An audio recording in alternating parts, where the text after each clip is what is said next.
Hi friends, இன்னைக்கு நம்ம சேனலில் ரொம்பவே இன்ட்ரெஸ்டிங்காக போயிட்டு இருந்த த லாயல் பின் எபிசோடில் ஃபைனல் எபிசோடில் தான் இருக்கோம். வாங்க வீடியோக்குள்ளே போகலாம். ஆல்ரெடி ஆனின் பாதி விஷயத்த சொல்லிட்டாங்க. இருந்தாலும் அவங்க அப்பாவுக்கு அது புரியல. ஏன்னா அவங்க டைரெக்டாக இதுதாங்கிறத சொல்லலை. ஸோ அவங்களுக்கு அது புரியல. இப்போ ஆனின் என்ன சொல்கிறாங்கன்னா, இது மாதிரி நாங்கள் 2 பேரும் ஒன்றா இருக்கணும்னு நினைக்கிறோம் அப்படிங்கிறத சொன்னதும் அவங்க அப்பா, இல்லை எனக்கு புரியல, நீ என்ன சொல்ல வர? லாயல் பின்னும் உன்ன மாதிரி ஒரு லேடி தான், அவ்வளோ நீனும் சேர்ந்து இருக்க போறீங்கன்னா எனக்கு புரியல, நீ என்ன சொல்ல வரன்னு மறுபடியும் கேட்குறாங்க. மறுபடியும் ஆனின் பல்ல காட்டிக்கிட்டே ஏதோ முட்டாய் வாங்கி கொடுப்பான்னு கேட்குற மாதிரி மறுபடியும் கேட்குறாங்க. நானும் லாயல் பின்னும் லவ் பண்ணுறோம், நாங்கள் 2 பேரும் சேர்ந்து வாழணும்னு ஆசைப்பட்றோம், அதுக்கு தான்ப்பா அவங்க பர்மிஷன் கேட்க வந்தேன்னு சொல்லிட்டு ஏதோ ஊட்டி கொடைக்கானல் போகிறதுக்கு பர்மிஷன் கேட்குற மாதிரி கேட்குறாங்க. அவங்க அப்பாவுக்கு இன்னும் பயங்கர கோவம் வந்துடுது. என்ன தைரியம் இருந்தால் இந்த விஷயத்த நீ என்கிட்டயே வந்து சொல்லுவ, ஹவு டேர் யூன்னு சொல்லிட்டு திட்டுறாரு. அது மட்டும் இல்லாமல், அப்படி லாயல் பின் ஒன்றை லவ் பண்ணுறதா இருந்தா எதுக்கு அந்த மாஸ்டர் குவா கூட என்கேஜ்மெண்ட் பண்ணிக்கணும்? அவரு கூட மேரேஜ் வரைக்கும் எதுக்கு போகணும்? ஒரு வேளை அன்னைக்கு மேரேஜ் நிற்காம இருந்தா இந்நேரம் மேரேஜ் நடந்து அவங்க 2 பேரும் ஒன்றா இருந்திருப்பாங்க. அப்படி ஒன்னதான் அவள் லவ் பண்ணுறான்னா அவங்கள எதுக்கு அங்கே போய் ஃபிக்ஸ் பண்ணணும்னு சொல்லி கேட்குறாரு.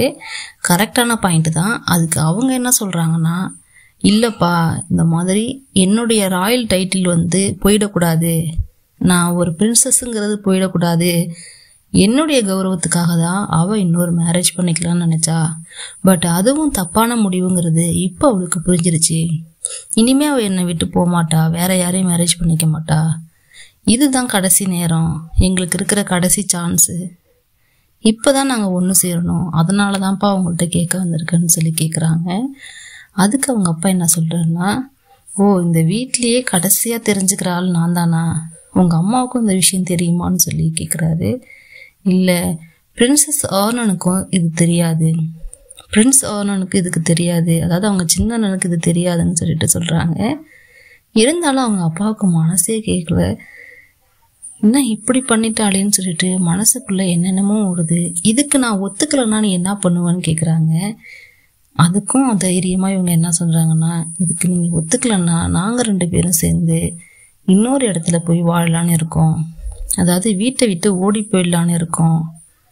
நீங்கள் இதுக்கு பர்மிஷன் கொடுத்தீங்கன்னா இங்கேயே ஒரு இடத்துல மேரேஜ்லாம், ஒரு ப்ராப்பரான மேரேஜ் கூட எங்களுக்கு வேணாம், இங்கேயே இந்த இடத்துலையே பைன் பேலஸ்லேயே நாங்கள் 2 பேரும் மற்றவங்க கண்ணுக்கு ஃப்ரெண்ட்ஸாகவே தெரியுவோம். ஆனால் உங்களை பொறுத்த வரைக்கும் நாங்கள் 2 பேரும் பேரு, உங்களுடைய கௌரவத்துக்கு என்றைக்குமே குறை வர மாதிரி நான் நடந்துக்க மாட்டேன். இந்த மேரேஜெல்லாம் நீங்கள் பண்ணி வைக்க வேணாம், நாங்கள் 2 பேரும் சேர்ந்து வாழறதுக்கு ஒரு பர்மிஷன் மட்டும் கொடுங்கப்பா.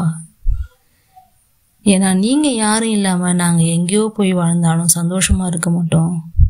எனக்கு நீங்கள், அண்ணனுங்க, அம்மா எல்லாருமே இருக்கணும், உங்கள் எல்லாரு கூடயுமே நான் ஹாப்பியாக இருக்கணும், அது உங்களுடைய பர்மிஷனில் மட்டும்தான்ப்பா இருக்குன்னு சொல்லிட்டு சொல்கிறாங்க.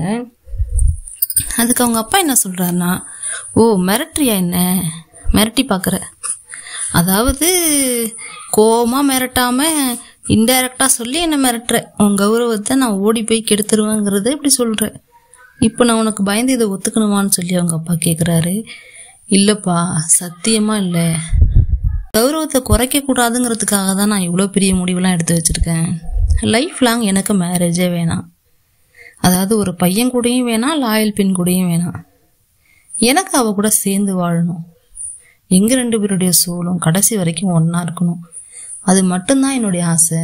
மற்றபடி நாங்கள் 2 பேரும் மேரேஜ் பண்ணிக்கிட்டு வெளில போய் எல்லாத்தையும் சந்தோஷமாக பேசணும், சிரிக்கணும், அந்த மாதிரி எனக்கு இல்லை, எனக்கு லாயல் பின் கூட இருந்தால் போதும்னு சொல்கிறாங்க.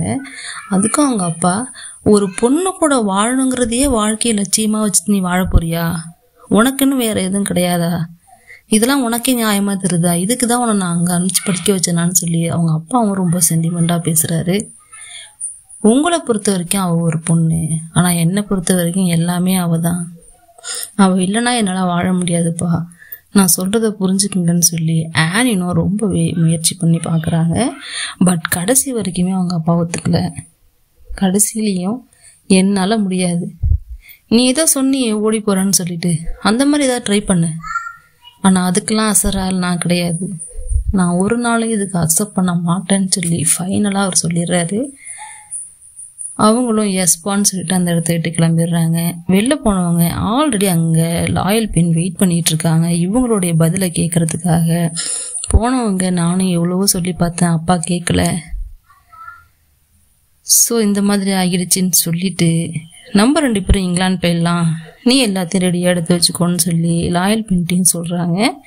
லாயல் பின்னும் அவங்களும் அப்படியே அந்த இடத்துல சைலண்டாக நின்றுட்டு இருக்காங்க. அதோட இந்த சீன் முடியுது. அதுக்கப்புறம் அவங்க பெரிய அண்ணனும் போயிட்டு அப்பா கிட்ட பேசலான்னு சொல்லிட்டு ரூமில் என்டர் ஆகிறாரு. அவர் உள்ளே வந்ததுமே அவங்க அப்பாவுக்கு தெரிஞ்சிருது. இவங்க இப்படி பேச ஆரம்பிக்கிறதுக்குள்ளேயே நீ நிறுத்து, நான் யாருக்கிட்டும் பேசுகிற ஐடியாவில் இல்லை, என்னை யாரும் பார்க்காதீங்க, இங்கே யாரும் வராதிங்கன்னு சொல்லி அவங்க அப்பா ஒரே வார்த்தையில் அவங்க அண்ணனை துரத்தி விட்டுறாரு. அவரும் அரை மனசோட கீழே இறங்கி வந்துக்கிட்டு இருக்காரு. கீழே பார்த்தோன்னா அவங்க அம்மாவும் வெயிட் பண்ணிட்டு இருக்காங்க. அப்பா என்ன சொன்னாருன்னு சொல்லிட்டு அவங்க கேட்குறாங்க. அவங்க அண்ணன் பார்வையிலே இல்லைம்மா அப்படின்னு சொல்லிட்டு தலையாடுறாரு. அப்போ எதுவும் நடக்கலை, எதுவும் பேசலை அப்படின்னு சொல்லிட்டு அவங்க அம்மாவுக்கு தெரியுது. அந்த பேலஸ் ஃபுல்லாகவுமே பார்த்தீங்கன்னா இப்போ இந்த விஷயம் தான் ரொம்ப வீக்கில் போயிட்டுருக்கு. எல்லாருமே இதை நினச்சி தான் கவலைப்பட்டுட்டு இருக்காங்க. அதுக்கப்புறம் டைனிங் டேபிளுக்கு போகிறாங்க. ஆனின் டைனிங் டேபிள் பக்கம் வராங்க. வந்து பார்த்தா அவங்க ஃபேமிலி மெம்பர்ஸ் எல்லாரும் உட்காந்துருக்காங்க, அவங்க அப்பாவை தவிர. அதையும் இவங்க கவலையோடு பார்த்துட்டு எல்லாரும் ஒருத்தர் முடிஞ்ச ஒருத்தர் பார்த்துக்கிறாங்க. அப்போ அப்பா எங்கன்னு சொல்லிட்டு கேட்குறாங்க. இல்லை அப்பா வரல, நீ சாப்பிடுன்னு சொல்லிட்டு அவங்க அம்மா உட்கார சொல்கிறாங்க. அங்கே நடந்த எந்த விஷயமுமே அவங்க சின்ன அண்ணனுக்கு தெரியல. ஸோ அவர் என்ன சொல்கிறாருன்னா, இன்னைக்குள்ள டிஷ் எல்லாமே உனக்கு பிடிச்ச மாதிரி தான் செஞ்சுருக்காங்க, ஒரு வெட்டுங்கிற மாதிரி அவர் சொல்கிறாரு. பட் ஆனினுடைய முகமே ரொம்ப சோகமாக இருக்குது. எப்பவுமே துருன்னு தெரிஞ்சிட்டு இருக்க அந்த ஆள் இவ்வளோ சோகமாக பார்க்க எல்லாருக்குமே கஷ்டமாக இருக்குது. ஸோ அவங்க அம்மா நீ உட்காருன்னு சொல்லிட்டு உட்காந்து சாப்பிட சொல்கிறாங்க. அவங்க சாப்பிட்லன்னா அங்கே உள்ளவங்களாம் சாப்பிட மாட்டாங்களேன்னு சொல்லிட்டு ரொம்பவே கஷ்டத்தில் தான் அவங்களும் போய் உட்காடுறாங்க. அதுக்கப்புறம் டின்னர் முடிஞ்சதும் எல்லாரும் வெளில வந்துடுறாங்க. அதுக்கப்புறம் பார்த்தீங்கன்னா ஆன் ரொம்பவே சோகமாக அங்கே இருக்கிற ஸ்டெப்ஸ்லலாம் உட்காந்துக்கிட்டு ஃபீல் பண்ணிட்டு அழுதுகிட்டு இருக்காங்க. அதை கவனித்து அவங்க அம்மாவும் என்ன பண்ண போகிற அப்படின்னு சொல்லிட்டு போய் கேட்குறாங்க கிட்ட உட்காந்து. ஆனின் கொஞ்சம் கூட யோசிக்காமல் அவங்க அப்பா கிட்டே என்ன சொன்னாங்களோ அதையே தான் அவங்க அம்மா கிட்டேயும் சொல்கிறாங்க. நாங்கள் 2 பேரும் இங்கிலாந்துக்கு ஓடி போகலான்னு இருக்கோம், அங்கே போயிட்டு எங்களுக்குன்னு ஒரு வாழ்க்கை, எங்களுக்குன்னு ஒரு ஃபேமிலி, இதெல்லாம் நாங்கள் க்ரியேட் பண்ண போகிறோமா அப்படின்னு சொல்லிட்டு சொல்கிறாங்க. எப்போவுமே திட்டிக்கிட்டே இருக்கிறவங்க அம்மா, அதாவது அப்பாவுக்கு தெரிஞ்சா இப்படி ஆகிடும் அப்படி ஆகிடும், அப்பா கௌரவம், இந்த மாதிரியே பேசிகிட்டு இருக்கவங்க அம்மா இன்னைக்கு என்ன சொல்கிறாங்கன்னா, எல்லாம் ஓகே தாம்மா, நான் உன்னுடைய அம்மா தான், அதுக்காக எல்லா விஷயத்துலையும் உனக்கு நான் நோ சொல்லிகிட்டே இருக்க முடியாது, ஏன்னா உன்னுடைய சந்தோஷம்தான் எனக்கு ரொம்ப முக்கியம். அப்படி அங்கே போனாதான் 2 பேரும் சந்தோஷமாக இருப்பீங்கன்னா தாராளமாக நீ அங்கே போ, அங்கே போயிட்டு சந்தோஷமாக இரு. ஆனால் இங்கே எப்போவுமே நான் உன் ஞாபகத்திலே தான் இருப்பேன், உன்னை கேர் பண்ணுறதுலே தான் இருப்பேன், அதை மட்டும் நீ மறந்துடாத. இங்கே அம்மானு உனக்காக ஒருத்தி இருக்காங்கிறது நீ என்றைக்குமே மறந்துடாத. உன் லைஃப்பில் என்ன ப்ராப்ளம் வந்தாலும் நான் உன் கூட இருப்பேன். அதே மாதிரி இந்த விஷயத்துலையும் இருக்கேன், நீ என்ன நினச்சியோ நீ அதையே செய்யன்னு சொல்லிட்டு இன்னும் கொஞ்சம் தைரியம் கொடுக்குறாங்க. அதையும் கொடுத்துட்டு ரொம்ப எமோஷ்னலாக ஒரு சில விஷயங்கள்லாம் பேசுகிறாங்க. அதெல்லாம் பேசி முடிச்சதுக்கப்புறம் என்ன கேட்குறாங்கன்னா, நீ என்கிட்ட சொன்னது ஓகே, நீ போகிறதுக்கு நான் பர்மிஷன் தரேன், ஆனால் அதே மாதிரி லேடி பின் வர்றதுக்கு அவங்க ஆண்ட்கிட்ட சொன்னியா, அவங்கக்கிட்ட பர்மிஷன் கேட்டியா? மேரேஜ்க்கு அப்புறம் கூட தன்னுடைய நீஸை நம்ம கூடயே வச்சுக்கணும்னு நினச்சாங்க அவங்க. ஸோ இந்த மாதிரி நீ இங்கிலாந்துக்கு போகிற, இதுக்கப்புறம் வரவே மாட்டேங்கிறது அவங்களுக்கு எப்படி இருக்கும்னு தெரியல, ஸோ நீ அவங்க கூட டிஸ்கஸ் பண்ணணும்னு சொல்லிட்டு அவங்க அம்மா ஒரு அட்வைஸை சொல்கிறாங்க. இன்னொரு பக்கம் பார்த்தீங்கன்னா பட்டாமிக்காவுக்கு இங்கேருந்து இன்ஃபர்மேஷன் போகுது. பியா போயிட்டு இங்கே நடக்கிற விஷயத்தெல்லாம் சொல்கிறாங்க. இந்த மாதிரி டைனிங் டேபிளுக்கு சாப்பிடக்கூட அவங்க அப்பா வரல, ரூமை விட்டே வெளில வரல, எல்லாருமே அங்கே சோகமாக இருக்காங்க, அங்கே என்ன நடக்குதுன்னே தெரியலங்கிற மாதிரி சொல்கிறாங்க. அதுக்கு பட்டாமிக்காவும் ஆலிசா ஒன்றுமே செய்யலையா, அதாவது ஆனினுடைய அம்மா ஒன்றுமே செய்யலையான்னு சொல்லி கேட்கும் போது அவங்க மட்டும் என்ன செய்வாங்க, அவங்க கெஞ்சி பார்த்துட்டாங்க, எவ்வளவோ சொல்லி பார்த்துட்டாங்க, அவங்க காதில் வாங்குற மாதிரி தெரியல. இப்போ எல்லாரும் அவங்கவுங்க வேலையை பார்த்துக்கிட்டு இருக்காங்கங்கிற மாதிரி பிரியா சொல்லுது. அதை கேட்டுட்டு பட்டாமிக்கா, இத்தனை வருஷத்துல இந்த மாதிரி ஒரு விஷயம் அந்த வீட்டில் நடந்ததே இல்லை. சாப்பிடும்போது எல்லாருமே அசம்பிள் ஆகணும் அப்படிங்கிறது ரொம்பவே கட்டாயமான ஒரு விஷயம். அதையுமே செய்யலை. அது மட்டும் இல்லாமல் நம்மளுடைய ஹைனஸ் அவர் இந்த மாதிரி ஒரு ரூம்குள்ளெல்லாம் அடைஞ்சு கிடந்து நான் பார்த்ததே இல்லை. ரொம்பவே கஷ்டமாக இருக்குன்னு சொல்லிட்டு பட்டாமிக்காவும் ஃபீல் பண்ணுறாங்க. இங்கே பார்த்தோன்னா லேடி பின் பட்டாமிக்கா கிட்ட பேச வந்திருக்காங்க. அவங்க வந்ததுமே பட்டாமிக்கா ஸ்மைல் பண்ணிட்டு, இப்போ எல்லாம் ஓகேவா? கொஞ்ச நாளாகவே நீங்கள் சரியில்லாமல் இருந்தியே, இப்போ ஓகேவான்னு சொல்லிட்டு பட்டாமிக்கா லேடி பின்னை பார்த்து கேட்குறாங்க. அதுக்கு லேடி பின், நான் இப்போ ஓகே ஹைனஸ்ன்னு சொல்லிட்டு, அதுக்கப்புறம் மறுபடியும் பட்டாமிக்கா என்ன சொல்கிறாங்கன்னா, சாரி, நடந்த எல்லாத்துக்கும் என்ன மன்னிச்சுக்கோன்னு சொல்லிட்டு எல்லாத்துக்கும் இப்போ தான் சாரியே கேட்குறாங்க. ஏன்னா அந்த இன்சிடெண்ட்லாம் நடந்ததுக்கப்புறம் ஃபேஸ் டு ஃபேஸ் இப்போ தான் இவங்க 2 பேருமே மீட் பண்ணுறாங்க. அதனால் அதை பற்றிலாம் சாரி கேட்டுட்டு அதுக்கப்புறம் பேசலாம்னு பேசுகிறாங்க. அப்போ லேடி பின் என்ன சொல்கிறாங்கன்னா, எதுக்கு என்கிட்ட சாரி கேட்குறீங்கன்னு கேட்குறாங்க. அதுக்கு பட்டாமிக்கா, இல்லை, இவ்வளோ நடந்ததுக்கும் ஒரே காரணம், மூல காரணம் நான் மட்டும்தான். உங்களுக்கு விருப்பம் இல்லைங்கும் போது நான் அதை விட்டுருக்கணும். ஆனால் உன்னை நான் ரொம்பவே கட்டாயப்படுத்திட்டேன், ரொம்பவே கஷ்டப்படுத்திட்டேன். நீ இவ்வளோ நாளாக சாப்பிடாம தூங்காமல் அதையே நினச்சி எவ்வளோ அழுதுருப்ப. அது எல்லாத்துக்கும் நான் தான் காரணம் லாயல் பின், என்னை மன்னிச்சுக்கோன்னு சொல்லிட்டு பட்டாமிக்கா ரொம்பவே பெருந்தன்மையாக சாரி கேட்குறாங்க. அதுக்கு லாயல் பின் என்ன சொல்கிறாங்கன்னா, இல்லை, இங்கே இருக்கிற எல்லாரை விடவும் என் மேலே உண்மையிலேயே அக்கறையாகவும் பாசமாகவும் இருக்கிறது நீங்கள் மட்டும்தான். உங்கள் லைஃபையே எனக்காக நீங்கள் தியாகம் பண்ணியிருக்கீங்க. எனக்காகவே எல்லா நாளும் யோசிச்சுட்டு இருந்திருக்கீங்க. இது எல்லாத்துக்கும் உங்களுக்கு நான் என்ன தான் செய்ய போகிறேன்னே தெரியல. நீங்கள் எனக்கு ஒன்றும் கெட்டது நினைக்கலையே, நல்லது நினச்சி தான் அதை பண்ணீங்க. பட் அது தப்பாக முடிஞ்சிருச்சு. அதை இதோட விடுங்கன்னு சொல்லிட்டு அப்படியே அந்த விஷயத்தை விட்டுடுறாங்க. இனிமே எல்லாம் நல்லதாகவே நடக்கட்டும்னு சொல்லி இவங்க 2 பேரும் இதை டிஸ்கஸ் பண்ணி முடிக்கிறாங்க. ஆனியுடைய அம்மா வந்திருக்காங்கன்னு சொல்லிட்டு ஒரு ஆள் கூப்பிடுறாங்க. அதுக்கப்புறம் இவங்க அவங்கள போய் மீட் பண்ணுறதுக்காக போகிறாங்க. அங்கே பார்த்தோன்னா நிறைய ஜுவல் பாக்ஸ்லாம் இருக்குது. அதெல்லாம் கொடுத்து இது உனக்கும் லேடி பின்னுக்கும்னு சொல்லிட்டு கொடுக்குறாங்க. திடீர்னு என்னாச்சு, எதுக்காக இந்த கிஃப்ட்லான்னு சொல்லி கேட்கும்போது அதுக்கான ஆன்சரை அவங்க சொல்ல மாட்டுறாங்க. உங்கள் 2 பேருக்கும் நான் கொடுக்கணும்னு நினச்சேன், அதுக்காக தான் எடுத்துகிட்டு வந்தேன். இது உனக்கு, இது லேடி பின்னுக்குன்னு சொல்லிட்டு அவங்களுக்கு 2 பாக்ஸும் இவங்களுக்கு 1 பாக்ஸுன்னு சொல்லி கொடுத்துட்டு போகிறாங்க. இவங்க வரும்போதெல்லாம் யோசிச்சுட்டே வராங்க, எதுக்காக கொடுத்தாங்கன்னு திரும்ப திரும்ப யோசிக்கிறாங்க. பட் அதுக்கான ஆன்சர் அவங்களுக்கு கிடைக்கல. அந்த பாக்ஸ் எல்லாம் எடுத்துக்கிட்டு இவங்களுடைய பேரஸ்க்கு இவங்க வந்துக்கிட்டு இருக்காங்க. உள்ளே நுழையிறாங்க. பார்த்தாங்க ஆனின்னு இருக்காங்க. என்னடா இது, எல்லாரும் நம்மளே மீட் பண்ண வந்துட்டு இருக்காங்களேன்னு ஆனி என்ன சொல்ல வராங்கன்னு கேட்கலான்னு உட்காந்தா அப்போ தான் ஆனின்னு சொல்ல ஆரம்பிக்கிறாங்க. நாங்கள் 2 பேரும் இங்கிலாந்துக்கு ஓடி போகலான்னு இருக்கோம். அங்கே போயிட்டு எங்களுடைய லைஃப்பை நாங்கள் ஸ்டார்ட் பண்ண போகிறோம். எங்களுடைய வாழ்க்கையை நாங்கள் அங்கே தான் ஆரம்பிக்கலான்னு இருக்கோம்னு சொல்லி ஆனின்னு சொல்கிறாங்க. அதுக்கு பட்டாமிக்கா, என்ன சொல்கிறீங்க? ஓ, அதுதான் ரீசனா? அதுக்காக தான் இப்போ ஜுவல் பாக்ஸ் கொடுத்துட்டு போனாங்களான்னு சொல்லி கேட்குறாங்க. யார், அம்மாவா அப்படின்னு சொல்லி கேட்கும்போது, ஆமாம், இப்போ தான் என்கிட்ட ஜுவல்ஸ்லாம் கொடுத்துட்டு போனாங்க. லேடி பின்னுக்கும் எனக்கும் கொடுத்தாங்க. பட் அதுக்கான ரீசன் எனக்கு அப்போ தெரியல, இப்போ தான் தெரியுது. இந்த விஷயத்தை அக்செப்ட் பண்ணுற விதமாக தான் அவங்க கொடுத்துட்டு போயிருக்காங்க. அவங்களுக்கு இது பிடிச்சிருக்கு, அவங்களுக்கு இந்த விஷயம் முன்னாடியே தெரிஞ்சிருக்கு, அதனால தான் கொடுத்துருக்காங்கன்னு சொல்லி பட்டாமிக்கா சொல்கிறாங்க. அதுக்கு ஆனினும், நாங்கள் 2 பேரும் இந்த மாதிரி சேர்ந்து போகலான்னு இருக்கோம், நீங்கள் என்ன நினைக்கிறீங்க, நீங்கள் பர்மிஷன் தருவீங்களான்னு சொல்லி கேட்கும்போது, இந்த விஷயத்தில் என்ன கேட்டிங்கன்னா நான் முடியாதுன்னு தான் சொல்லுவேன். ஏன்னா லாயல் பின்னை பிரிஞ்சிருக்கிறதுல எனக்கு விருப்பமே கிடையாது. ஆனால் அதுதான் உங்கள் 2 பேருக்கும் சந்தோஷமாக இருக்கும், சந்தோஷத்தை கொடுக்குன்னா நீங்கள் வேணா போங்க. ஹைனஸ் என்ன சொன்னாங்கன்னு சொல்லிட்டு பட்டாமிக்கா கேட்குறாங்க.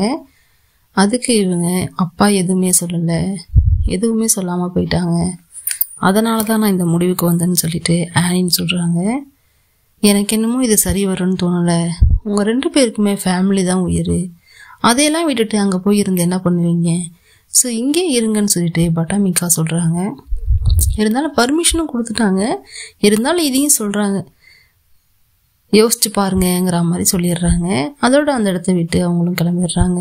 அந்த ஜுவல் பாக்ஸ் எடுத்துகிட்டு வந்து லாயல் பின்கிட்ட கொடுக்குறாங்க பட்டாமிக்கா. கொடுத்துட்டு இந்த மாதிரி பிரின்சஸ் ஆலிசா வந்து இதை கொடுத்தாங்க. கொடுத்துட்டு இதை லேடி பின்கிட்ட கொடு, என்னோட கிஃப்ட்னு சொல்லி கொடுத்தாங்க. எனக்கு அப்போ விஷயம் புரியல. அதுக்கப்புறம் ஆனின் வந்து நீங்கள் 2 பேரும் வெளில போகிறதா சொன்னாங்க. அப்போ தான் எனக்கு விஷயமே தெரியும்னு சொல்கிறாங்க. லேடி பின் கிட்டேயும் எனக்கு இதில் விருப்பம் இல்லை, நீங்கள் 2 பேரும் சேர்றதுல விருப்பம் இருக்குது, பட் சேர்ந்து வேற எங்கேயோ போயிருக்கிறதுல எனக்கு விருப்பம் இல்லை. ஆலிசா கூட இதுக்கு ஒத்துக்கிட்டாங்க, பட் என்னால் ஒத்துக்க முடியல. நான் உன்கிட்ட ஒரு விஷயம் கண்டிப்பாக சொல்லியே ஆகணும். என்னதான் ஆனின் வந்து உனக்காக ஃபேமிலியெல்லாம் தூக்கி போட்டுட்டு வரேன்னு சொன்னாலும் அவங்க அதை முழு மனசோட சொல்லலை. வேற வழியே இல்லாமல் உன் கூட சேர்ந்து வாழணுன்னா அங்கே போனால் மட்டும்தான் முடியுங்கிறதுனால தான் அவங்க ஒத்துருக்காங்க. மற்றபடி சின்ன வயசுலேருந்து இப்போ வரைக்கும் ஆனினுக்கு இந்த பேலஸை விட்டு போகிறதுனா பிடிக்கவே பிடிக்காது. இப்போவும் அரை மனசோட மனசு வலியோட எவ்வளோ கஷ்டத்தோட சொல்லியிருக்காங்கன்னு எனக்கு மட்டும்தான் தெரியும். ஸோ எல்லாத்தையும் யோசிச்சுக்கோன்னு சொல்லிட்டு லாயல் பின்ட்டு அதை கொடுத்துட்டு கிளம்புறாங்க. அவங்களும் அதை ஓப்பன் பண்ணி பார்க்குறாங்க. அப்போ ஒரு ஃப்ளாஷ்பேக் மாதிரி காட்டுறாங்க. இவங்க வந்து சொல்கிறதுக்கு முன்னாடியே அங்கே இன்னொரு இன்சிடென்ட் நடந்திருக்கு. இவங்க சொன்ன மாதிரியே ஆனினுக்கு இங்கேருந்து போகிறதுல விருப்பம் கிடையாது. அம்மாவை மட்டும் இல்லை, யாரையுமே விட்டுட்டு போக விருப்பம் இல்லை. அவங்க அண்ணனை கட்டி பிடிச்சிட்டு அழுகுறாங்க. அந்த சீனை லேடி பின் தூரத்தில் இருந்து பார்க்குறாங்க. எதுக்காக அழுகிறாங்கன்னு சொல்லிட்டு நோட் பண்ணும் போது அவங்க அண்ணன் கிட்ட எனக்கு இங்கேருந்து போக விருப்பம் இல்லைண்ணா, எனக்கு உங்கள் கூட எல்லாம் இருக்க தான் ரொம்ப பிடிச்சிருக்கு, எனக்கு இங்கேருந்து போக துளி கூட விருப்பம் இல்லைன்னு ரொம்பவே தேம்பி தேம்பி அழுகுறாங்க. அவங்க அண்ணனும் நீ அழாதம்மா, நான் இன்னொரு தடவை அப்பாட்ட பேசி பார்க்குறேன், இன்னைக்கு இல்லைனாலும் என்னைக்கே ஒரு நாள் அப்பாவை நான் ஏற்றுப்பாரு, நீ அது வரைக்கும் கொஞ்சம் வெயிட் பண்ணுன்னு சொல்லிட்டு அவங்க அண்ணனும் சொல்கிறாங்க. அப்போ தான் லேடி பின்னுக்கு ஒரு விஷயம் புரியுது. ஆனினுக்கு நம்ம கூட வர விருப்பம் இருக்குது, பட் ஃபேமிலி விட்டுட்டு வர விருப்பம் இல்லைங்கிறது அப்போ தான் தெரியுது. ஸோ இவ்வளோ செஞ்ச ஆனினுக்காக நம்ம என்ன செய்ய போகிறோம்னு யோசித்து அவங்க ஒரு முடிவுக்கு வராங்க. அவங்களுடைய ஆண்ட்டு பட்டாமிக்கா கிட்ட போய் பேசுகிறாங்க. நான் போயிட்டு ஹைனஸ் கிட்ட பேச போகிறேன், ஆனினையும் என்னையும் சேர்த்து வைங்கன்னு நான் ஹைனஸ் கிட்டேயே போய் கேட்க போகிறேன்னு சொல்கிறாங்க. என்னது ஹைனஸ் கிட்டையா? நல்லா யோசிச்சு தான் இந்த முடிவு எடுத்திருக்கியான்னு இவங்க கேட்குறாங்க. எல்லாம் சரியாக வரும் தான் நான் நினைக்கிறேன், நானும் ஒரு தடவை கேட்குறதுல ஒன்றும் தப்பு கிடையாது, ஆனினுக்காக நான் ஏதாவது செய்யணும், ப்ளீஸ் நான் போய் கேட்குறேன்னு சொல்லிட்டு கேட்குறாங்க. இது என்னமோ சரியான ஐடியாவாக எனக்கு தெரியல, இருந்தாலும் உன்னுடைய ஆசைக்காக நீ ஒரு தடவை கேட்டுப்பாரு, ஒருவேளை மனசு இறங்க வாய்ப்பு இருக்குன்னு இவங்க 2 பேரும் பேசி முடிச்சுட்டு ஹைனஸை பார்க்கறதுக்காக லேடி பின் போகிறாங்க. அவங்க போயிட்டு இருக்கும் போதே ஒரு சர்வெண்ட் என்ன பண்ணுறாங்கன்னா குறுக்க தண்ணி எடுத்துகிட்டு வராங்க. யாருக்குன்னா ஹைனஸ்க்கு. அந்த தண்ணியும் டேப்லெட்டையும் எடுத்துக்கிட்டு இவங்க அதை வாங்கிக்கிட்டு ரூமுக்கு போகிறாங்க.